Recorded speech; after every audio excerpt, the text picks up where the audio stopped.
All right, what's up, everybody? About to read Establishing Relationship and Exploring Target One.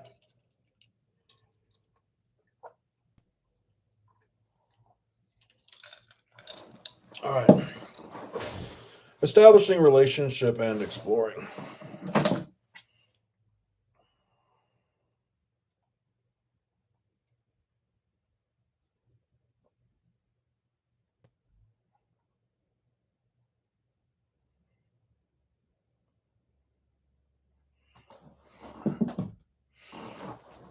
All right.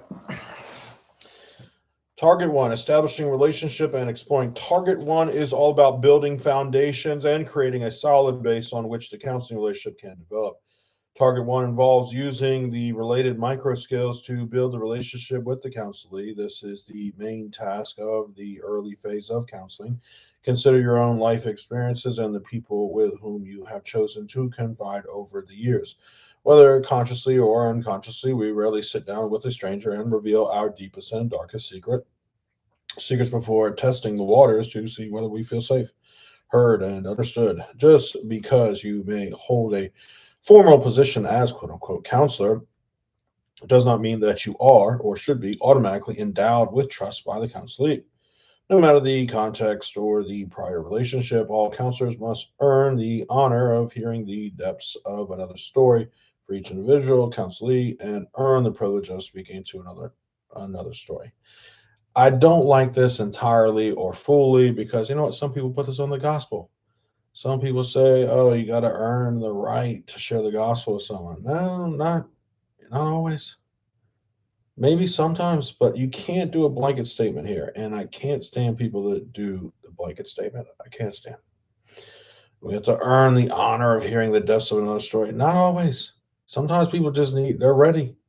They're ready. Look, you got the title. That's all I need to hear. You got the position. You got the experience. You got the name. You got the recognition. You have 4.8 stars on Google. They're ready. Okay, so just sometimes let's not make the blanket statement. Earn the honor of hearing the depths of another story for each individual counselee and earn the privilege of speaking to another story. That's so stupid. A counselor earns this honor and privilege by listening well, being respectful of the counselee's story, and not rushing the counseling process by jumping to advice giving or confronting. And look, I don't know what it's called. I don't know the name of it yet, but there's got to be a name for it's easy for some professional listeners, professional counselors to say things or ask questions that are unarming or disarming. It's there's certain things that are unarming and disarming in the sense that they people can't argue with it, and so you get them agreeing with you really without saying anything potentially good or bad. And sometimes they say something like, "How are you going to argue with that?" You know, they'll say something so quote unquote good, but maybe the context is not fitting for it. And it takes someone who's uniquely qualified to call that out and be like, "Look, you are just using disarming language to try to win approval. And I don't even think you're correct in what you're doing." Touche. The foundational micro skills that are aimed for in Target 1 are typically called facilitative conditions in the counseling literature. These conditions were first discussed by Carl Rogers, 1957 slash 1992. His initial description included six necessary and sufficient conditions for personality change to occur in the counseling relationship. In parentheses, the sidebar, the facilitative conditions, end quote, close parentheses. Three of these relate to specific micro skills. These skills all work to establish the counseling relationship and begin exploration with the counselee. Each of these three skills based conditions can be found within the brief description below, but all will be directly or indirectly expanded on in separate chapters to follow. The facilitative conditions, Rogers, 1957 to 1992. Number one, counselee contact. A relationship between the two must exist, and each person must perceive the other as important. Number two, counselee incongruence. A disconnect exists between the counselor's experience and her ideal self.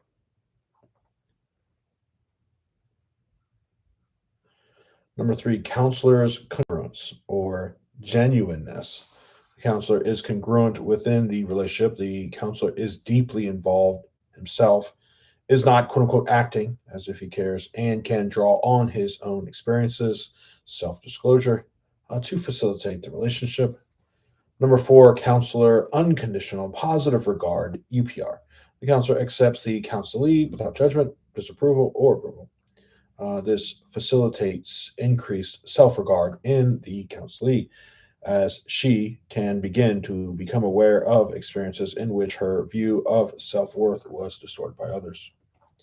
Number five, counselor empathic understanding. The counselor experiences an understanding of the counselee's internal frame of reference. Accurate empathy on the part of the counselor helps the counselee believe the counselor's unconditional regard for her.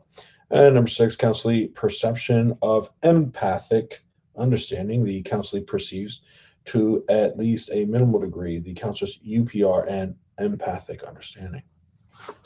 Nonverbal skills. Use of the first two skills that are given special attention when aiming for target one do not require you as the counselor to say a word. Instead, they rely on your powers of observation of both the counselee and yourself as the counselor. Perceiving, chapter 3, how we take in the messages sent by the counselee, whether verbal or nonverbal, is what we mean by perceiving. We begin with perceiving because you cannot, as a counselor, know what you are responding to if you have not first perceived it. Perceiving is a skill because we do not always accurately notice the other and sometimes do not even quote unquote see the person in front of us. This skill involves learning to make observations and being aware of not only what the counselee is saying, but what he may be showing you or telling you by means of his facial expressions and body language, or in the delivery of his words. The skill of perceiving is about listening, watching, and feeling what the counselee shares with you. Attending, chapter 4. Just as we use perceiving to take in the verbal and nonverbal messages of the counselee, in attending, we learn to pay attention to the nonverbal messages we may either consciously or inadvertently be conveying to the counselee. In other words, we attempt to see ourselves through the counselee's eyes in regard to our own nonverbal messages. These nonverbal messages are communicated through specific attending behaviors that, among other things, include our facial expressions, body language, tone of voice, and use of space. While attending is primarily behavioral, that is, focused on specific behaviors exhibited by the counselor, there is also a self reflective element to attending because behaviors ultimately reflect the internal world of the counselor. Therefore, self awareness of our attitudes about the counselee and the counselee situation is essential in order that we may genuinely and respectfully interact with the counselee both verbally and non verbally. Turns the class over, aka the 15-minute class.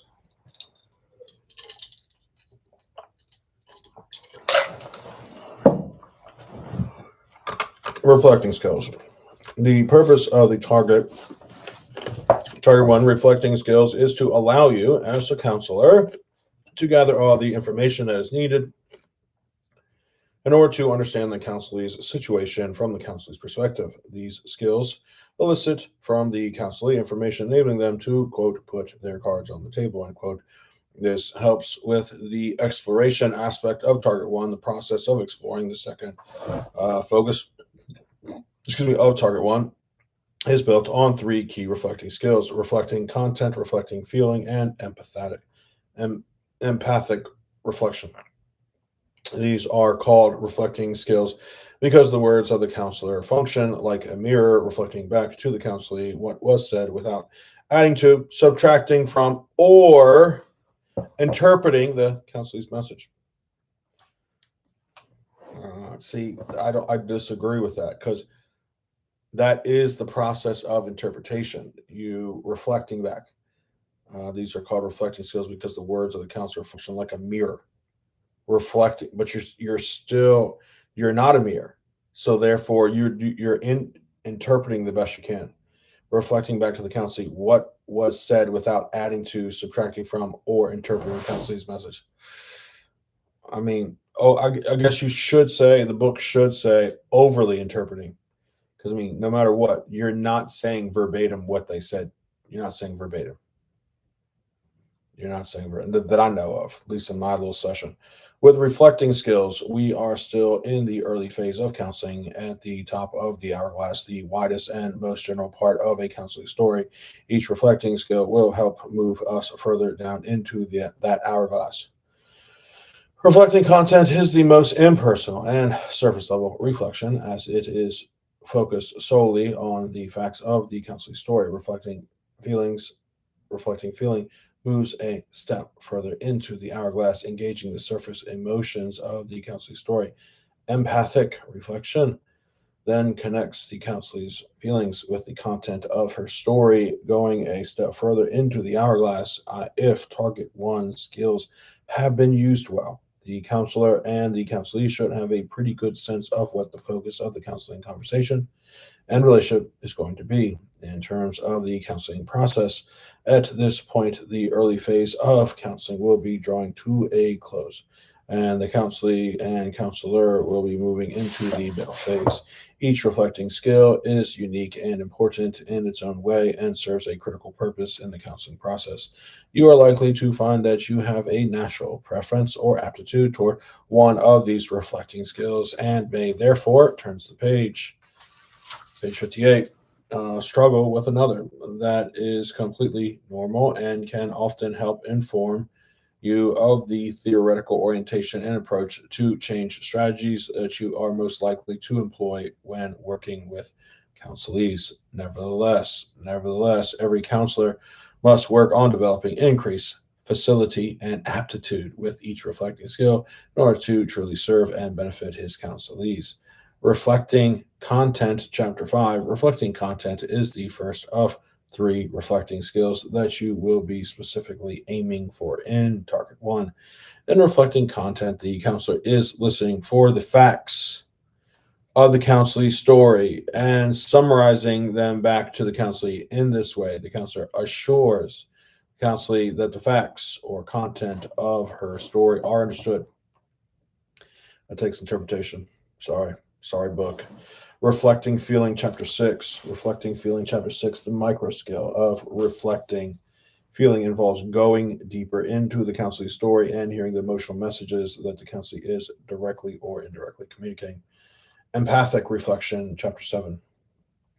The final skill related to target one goes even deeper into the counselee's story as the counselor summarizes for the counselee how the content and feelings in his story appear to be connected. In each of these three reflecting skills, the counselor is not making assumptions or interpretations, yeah, right, but is functioning in the role of a mirror. Yeah, I mean that's yeah, it's nice to stay in the role of a mirror, but it's just not the case.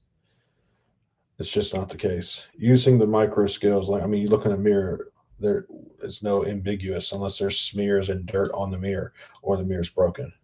So, using the micro skills language, the counselor reflects back to the counselee what she has directly and indirectly heard about the counselee's story. The use of target one skills throughout the counseling process in figure T1.1. The relationship between the target's micro skills and the counseling process is illustrated. Target one skills not only are helpful early on in the counseling relationship, but are foundational skills that you will continually return to throughout the counseling process. In fact, the skills related to target one are so critical that when working with some counselees, entire counseling relationships could take place and be successful without ever moving on to the middle phase of counseling or targeting other areas. This was Rogers, 1957 to 1992 point. The core facilitative conditions are necessary and sufficient for personality change to occur.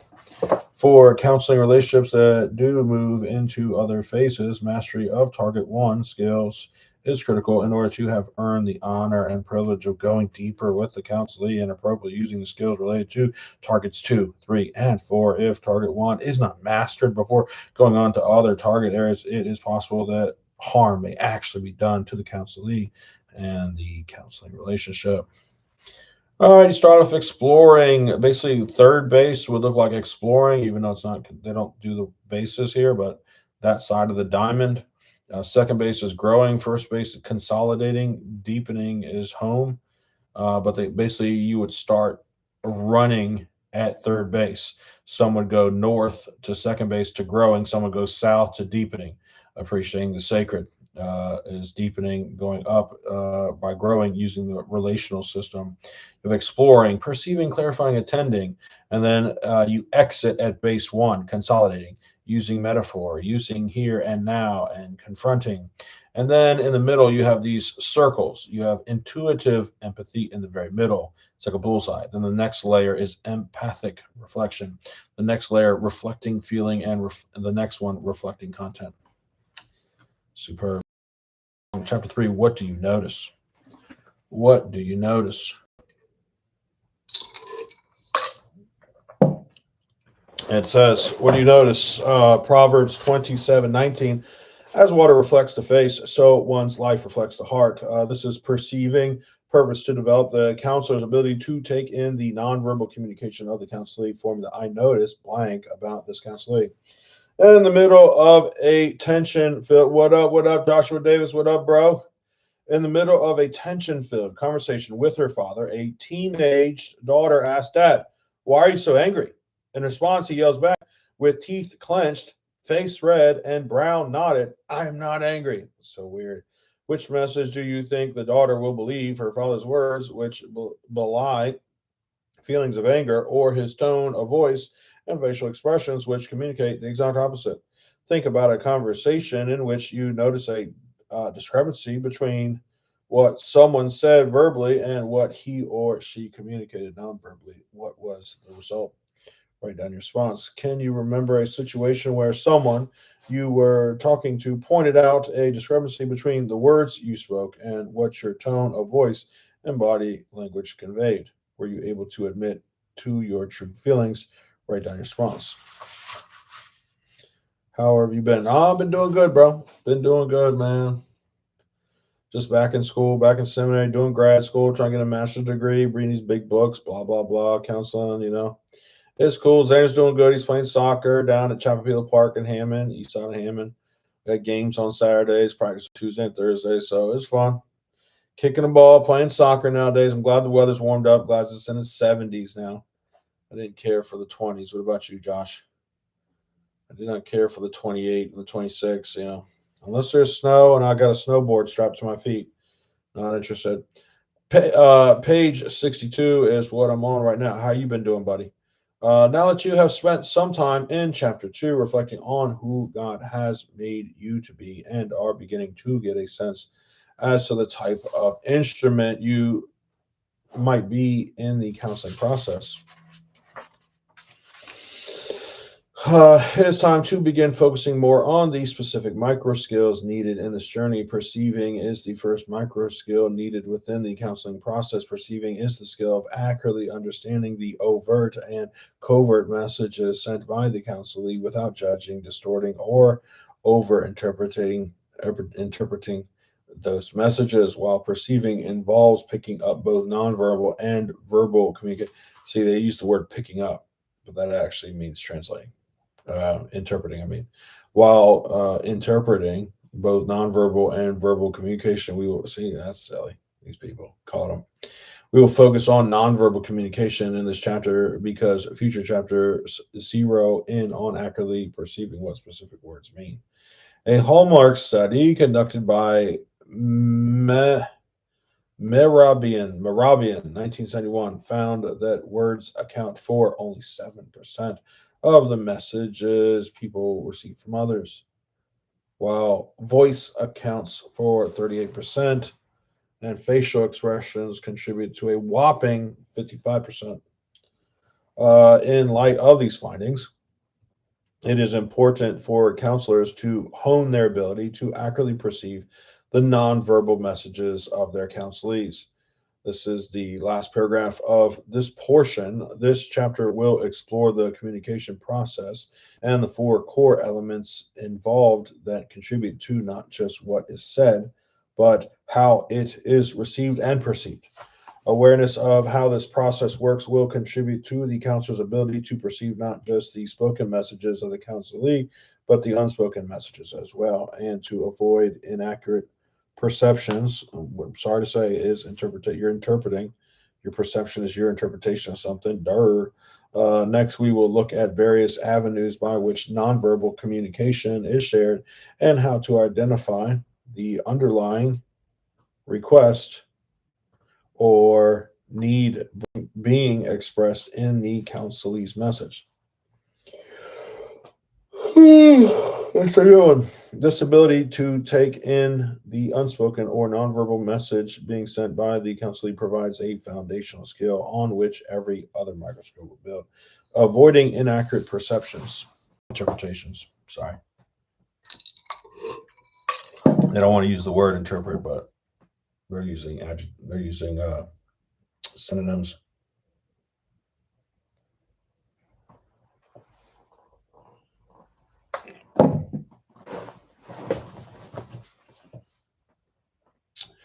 Avoiding inaccurate perceptions, aka interpretations. The skill of perceiving depends on the counselor's ability to take in the nonverbal messages of the counselee in a way that does not add to or distort the counselee's intention. One way to help avoid inaccurate perceptions is to be aware of how the communication process works, who the players are, and the pieces that are involved in a helping relationship. The quote unquote players are generally the counselor and the counselee. The pieces include anything that can contribute to or hinder the communication process. In this awareness, the counselor is then able to better account for what she is taking in from the counselee and the counseling relationship at any given time. In the communication literature, one communication model is described as being composed of four distinct elements: the sender, the receiver, the message, and the noise, where quote unquote noise is anything, that distorts the message of the sender. Anderson and Ross, 1998. Too often people assume that communication is unidirectional.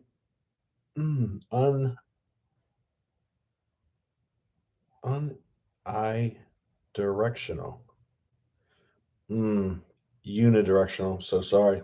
Unidirectional. Too often people assume that communication is unidirectional, going only from sender to receiver, and that the message gets delivered to the receiver exactly as the sender intended it. Well, those people are stupid, right? Figure 3.2, unidirectional message. Sender, counselee, message, receiver, counselee. Oh, man, these people are stupid. The reality, however, is that communication is not unidirectional, but is instead bi-directional. Hey, let's just make it even harder. Tri-directional. If the Holy Spirit's there, hopefully God's presence there, Christian counselor, that communication is not unidirectional, but is instead bidirectional. In bidirectional communication, both the sender and the receiver are simultaneously filling both roles. For example, the counselor may be speaking, but the counselor is also communicating through eye contact, facial expressions, and body language back to the counselee, who in turn is altering his message or delivery of the message based on what he has just received from the counselor, aka also interpreted. At the same time, the counselor is also adjusting her message to the counselee based on the message received and sending feedback. Both participants are sending and receiving at the same time. Where's that trilog model? Dr. Bob Kalman, can you help us book out? The concept of quote unquote noise must also be attended to by the counselor, which is where the practices of self reflection and self awareness become important. Noise is anything that either the sender or the receiver experiences. You know, Noise is anything that either the sender or the receiver experiences or brings to the communication process that can alter or hinder the delivery or reception of the message. It can even include environmental factors. Without ongoing self reflection and well developed self awareness, counselors can inadvertently mistake noise as part of the counselee's intended message, can dismiss part of the counselee's message as unimportant, or can interpret noise based on their own biases and experiences rather than understanding the noise through the perspective of the counselee.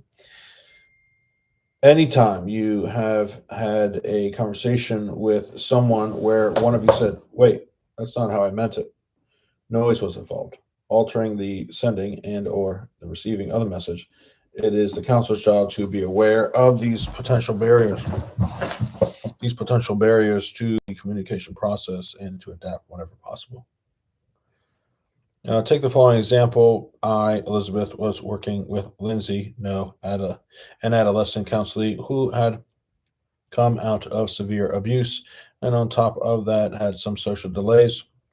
Most people found Lindsay difficult to work with, as she could be defiant and rather odd in her behaviors.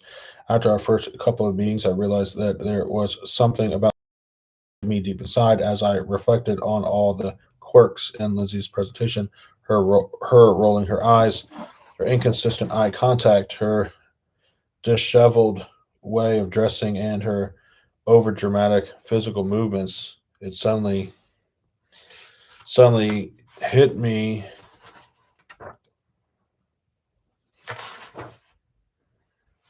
Lindsay reminded me of someone else I knew named Karen! Exclamation point. I had been interpreting Lindsay's behaviors as I would have interpreted similar behaviors from Karen.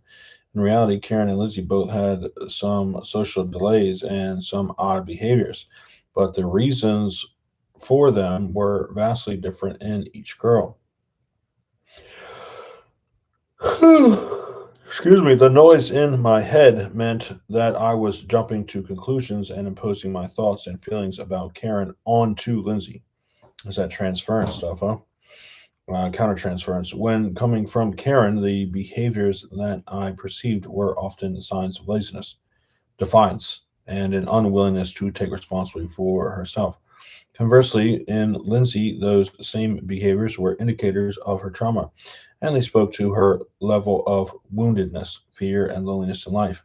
Once I was able to recognize what was going on inside myself, I was more accurately able to interpret the noise that impeded my ability to accurately perceive Lindsay's presentation and could then better meet her in her needs as a counselor.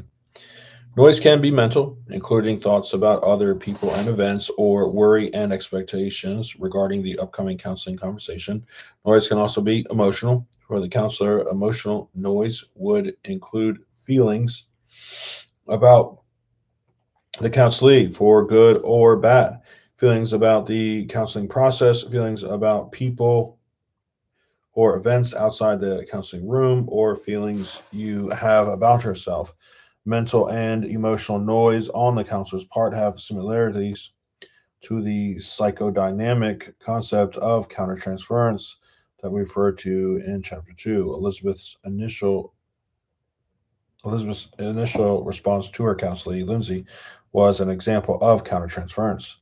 Of course, counselees will also have emotional reactions to you that may interfere with clear communication.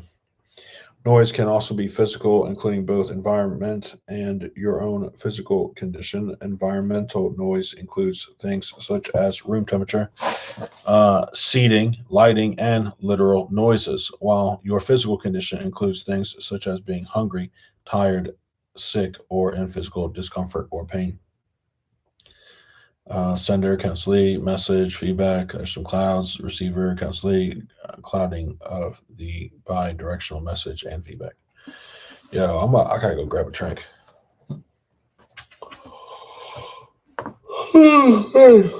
Well, let me go grab a drink real quick. Go get this coffee. I'll be right back.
Sorry about that.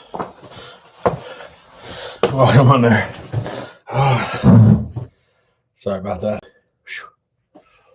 Needed that. Whew. Let's turn the 15-minute glass over.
All right, it's 3:30. I gotta knock this out.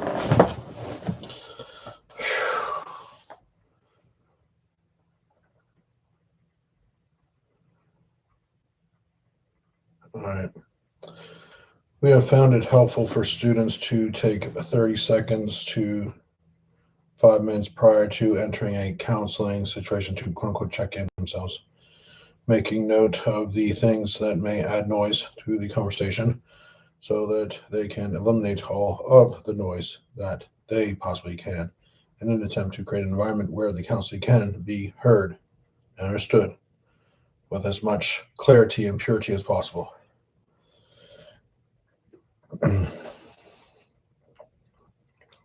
Take a moment to pause. In the space below, write down the noise that you notice in your mind, emotions, and physical space right now. How might this noise affect your ability to accurately receive someone else's message? Mental noise, we just call that rational noise. Emotional noise, we call that emotional noise. Physical noise, we can call it physical noise.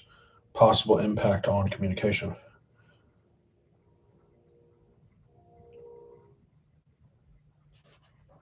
Elements of nonverbal communication, being aware of the communication model we just described and how the sender, receiver, message, and noise all work together provides the structure for what we are going to look at next. Nonverbal communication consists of the collection of factors aside from actual spoken words that contribute to both the message and the noise in any exchange. It includes how the voice is used, rate of speech, pitch, volume, and inflection, body language, and use of personal space, physical characteristics, and personal presentation, clothing, hygiene, style. The interaction between father and daughter, described in the opening lines of this chapter, is an example of a discrepancy between nonverbal aspects of communication and the words being spoken. Oh my gosh, somebody folded the corner of this page, and this is a library book. This is against the law. This is against the rules. I can't believe somebody would do that. Non-verbal communication is critical. I mean, that person's probably going to hell for that.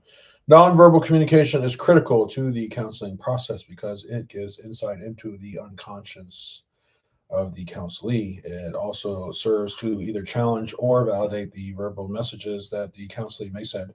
In nonverbal communication, layers of meaning are often seen and expressed. Deception is channeled, and feelings are primarily expressed. As Marabian, 1971, found 93% of a message is communicated non-verbally, and therefore much attention should be given to what it may have to say. Voice related, just because something is non-verbal does not mean it is inaudible. Perceiving includes how something is said by the counselee, not just what is said. Perceiving, counseling pitch, tone, rate of speech, and use of inflection all become informative pieces of data that are helpful, in gaining a deeper and more thorough understanding of counselees and their situation. Vocal pitch. Vocal pitch is best understood as how high or low someone's voice is. While everyone's voice tends to function within a given range, the pitch within that range can vary depending on mood and intention. Additionally, vocal pitch has been shown to influence the receiver's perception of the sender's dominance, leadership abilities, and attractiveness. Uh, Kolfstad, Anderson, Peters, 2012. Similar to pitch is vocal tone. Tone has to do with the sender's attitude. For example,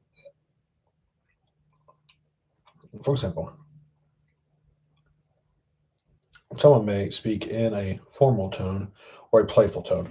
Tone also can often communicate the underlying emotion the sender has with respect to the topic at hand, the person to whom they are speaking, or the person about whom they are speaking.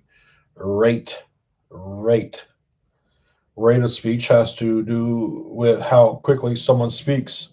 Is she a fast talker or a slow talker? Individuals' rates of speech can be influenced by their personality, culture, and emotional state. For example, people who are really excited will often quicken their rate of speech, while those who are sad or depressed may slow their speech. Anxiety can result in either quickened or slowed speech, depending on the person. Ultimately, perceiving rate of speech in a counselee is about noticing how your counselee usually speaks and noting when their rate of speech increases or decreases. Inflection has to do with where in the sentence and where in each specific word a counselee places vocal emphasis and whether his or her tone rises or falls. For example, to change a statement into a question, the speaker changes their inflection. Consider, you ate a sandwich for lunch versus you ate a sandwich for lunch. When spoken out loud, the vocal quality that marks one phrase as a statement and the other as a question is inflection. Inflection can also be heard when emphasis is placed on one or more words in a given sentence. For example, quote, you went to the movies with him communicates a different emphasis than you went to the movies with him. You went to the movies? Okay, there's italics. I see what they did. You went to the movies with him? You went to the movies with him? In either case, when the speaker places emphasis on the italicized word, thereby raising their inflection, the meaning of the sentence is altered.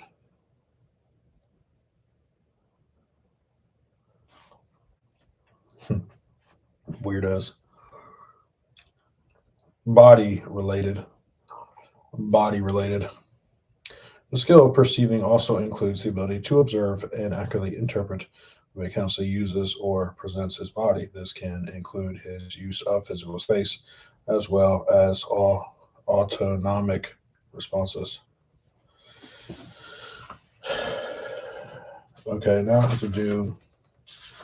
Here's a little break right here. This is called diagnostic implications. All right, while there is concern in the broader culture and in the mental health professions about the possibility that attention deficit hyperactivity disorder, ADHD, is overdiagnosed. It is clear that it has been and continues to be a very helpful way of understanding a complex set of symptoms, often first observed in childhood. Identifying a child as having ADHD can help teachers and folks recognize that this child has difficulty with aspects of relationships, termed social intelligence by some authors. Goleman, 2006, Goleman, that are assumed normal for many other children. One of those assumed functions that others are able to do without even thinking about it is to pick up on, recognize as significant, and utilize social cues and conversations when social situations. People simply differ in their ability to do this. For some individuals, limitations in these areas cross a threshold, making them diagnosable as ADHD or a related disorder. Well, there is also an opposite tendency that could be called the highly sensitive person, an individual who is so attuned to social cues that he or she is unable to filter out the significant from the less important social cues. Both are a challenge in counseling relationships, but we will focus here on low perceptiveness of both counselors and counselees. Counselors. There are counselors who, for whatever reason, are not naturally adept at perceiving the verbal and nonverbal nuance in counseling conversations. Thankfully, to some degree, this is a skill that can be learned and improved on by doing exercises like those attached to this chapter. However, for some counselors, it will never be as easy as it is for others. If this describes you, it does not mean you should not be a counselor. A simple intentional strategy may help immensely. Oh, it's Big Josh. What's up, bud? Hey, Rick. Sorry to leave you hanging. No, it's all right. No, it was Mardi Gras time. I didn't know.